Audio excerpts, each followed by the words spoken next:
Before this video starts, I wanted to inform every single last viewer of this video that I have started a GoFundMe for the Inoue Fulton fight. I'm trying to go to Japan and raise some money and get you guys great content out there in Japan. And I'm going to try to be out there for at least a month. And I'm going to need you guys' help to get you guys that great content and make this thing happen. So if you're interested in helping me with that, the GoFundMe link will be down below in the description and in the pinned comments. So help me out and help me help you help True School Sports get to the land of the rising sun for Inoue Fulton. It is the road to Japan. So yeah, help me out with that and enjoy the video. And I state that without arrogance. I don't mean to be arrogant, but I am a realist. And as a realist, it would be absolutely unprofessional for me to sit here and pretend I'm not an exceptional human being. Because I am. The untouchable True School Sports Empire proudly presents Something the Boxing Game's Missing. Hey, what's going on? It's your boy BT, and I came here to talk some boxing with the thousands of True School Sports subscribers. Now, interesting stuff, man, and this was brought to my attention from Punch Drunk Boxing because, you know, Punch Drunk Boxing, back when the whole Demetrius Andrade situation happened with Janibek, and I started basically telling the truth about Andrade avoiding the fight, and how it was a ridiculous idea to do that. You know, he got mad at me and got in his feelings or whatever. And you know, he had a lot to say about, you know, Johnny Beck and Andrade, right? And you know, he actually had the unpopular opinion at the time, which was that Andrade shouldn't fight him. He doesn't get nothing from it. But, you know, we're in February 2023. He still hasn't got a big fight. So we'll see what happens.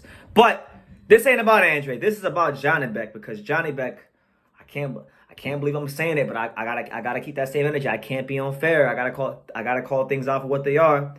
Johnny Beck exposed. Yes, Johnny Beck is exposed. Why, and how did Johnny Beck get exposed? Well, Johnny Beck got exposed because he went on Twitter with his Twitter fingers, or whoever represents him on Twitter went on Twitter with those sharp Twitter fingers, and they started flapping their gums about who they can fight, who they won't fight, and all this kind of stuff.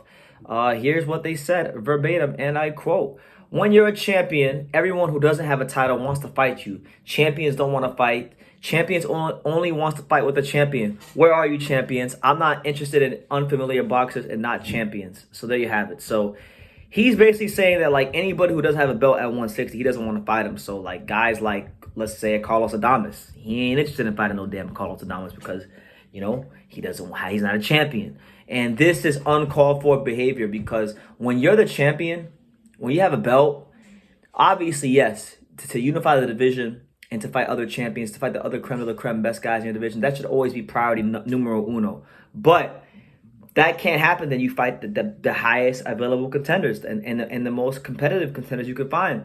You know, Johnny Beck saying this makes him look like a fraud. It makes him look like a hype job. And truth be told, for all this talk of him being a boogeyman, you know, he looked very, very pedestrian against Denzel Bentley. I mean, that fight did more for Denzel Bentley than it did for Johnny Beck.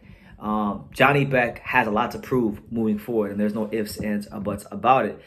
Johnny Beck also said in a separate tweet, and this is and he posted a picture along with the tweet, and this was actually about Carlos Adames. He said, "I was surprised when I heard that you wanted to fight me. Although you are not a champion and you're not popular, you have the courage. I respect it. I will gladly fight with you, and this fight will be easier than the sparring. Please be ready." So there you have it. So Johnny Beck saying that he said he don't want to fight the champion. He said he only wants to fight champions, and he don't want to fight you if you don't got a belt. But he's saying he wants that smoke with Carlos Adames. Now, boxing's a small world. If you know one person, you know 5 other people. That's how it is in the boxing world, if you're involved in it like I am. So you always hear things. You know, you hear sparring stories. You hear that this guy said this and this guy said that. You hear all kinds of crazy shit through the grapevine. And I've heard about the Johnny Beck, Carlos Adames sparring session through the grapevine. I've heard about what's happened, and I've heard that, you know, things went favorably well for Carlos Adames. You know, but Johnny Beck in the tweets are saying otherwise. So look, I'm gonna say it like this, man. Johnny Beck on Twitter is gonna say a lot of things. It's just what it is. This is one of the ways he drums up attention, because he can't speak no English. So whoever, it's probably Agus Klimas tweeting for him. Agus Klimas or whoever from his team goes in there and just talks that cash shit and gets people excited. And I like it. I like it. I encourage it. I'd be the first one in Janibek's comments to say, talk that shit, Janibek. I like the kind of stuff he talks about. But this is a fight, I think, in the middleweight division that would be one of the best fights in the middleweight division. Carlos Adames is a guy that is coming off of a sensational knockout victory over Montiel. And before that, he grinded out a nice victory over former multiple world title challenger, Sergey Derevyanchenko. So I think he's earned a fight. I think he's earned a shot at the world title. I mean, I'm not gonna look at the rankings right now, but I'm pretty sure he's somewhere in the rankings that would get him in position to fight Janibek. I like the fight, man, because Adames can switch, he can move, he can do a lot of really good things in that boxing ring. And seeing how stiff and how basic and how pedestrian Janibek can look in that last fight, if you're going off that, this could be a really problematic fight for him. It could be one where he really gets exposed horribly, like knocked the hell out, and he feels that Platano power from the Dominican, because Boxeo Dominicano, this is on the rise right now. So yeah, man, that's just what it is, man. That's exactly what it is. Right. This year is a watershed year. It's the MOT. It's the moment of truth for Janibek Alimkhanuly. He got to come out here and put some dudes on notice, beat the brakes off of him, because right now he's looking very vulnerable. He's looking very beatable, and everybody wants to smoke with Janibek. So yeah, man, that's what it is. I'm gonna hold Janibek to the same stance El Bubutu. I'm gonna hold him with Janibek. So just so Punch Drunk and the rest of the world knows, it's no favoritism. I'm a boxing fan. I'm a boxing fan before I'm an Andrade or Janibek fan. But I'm fans of them because these guys are the highest and some of the best at what they do in boxing, okay? So obviously I'm going to be fans of them. But that's the news, man.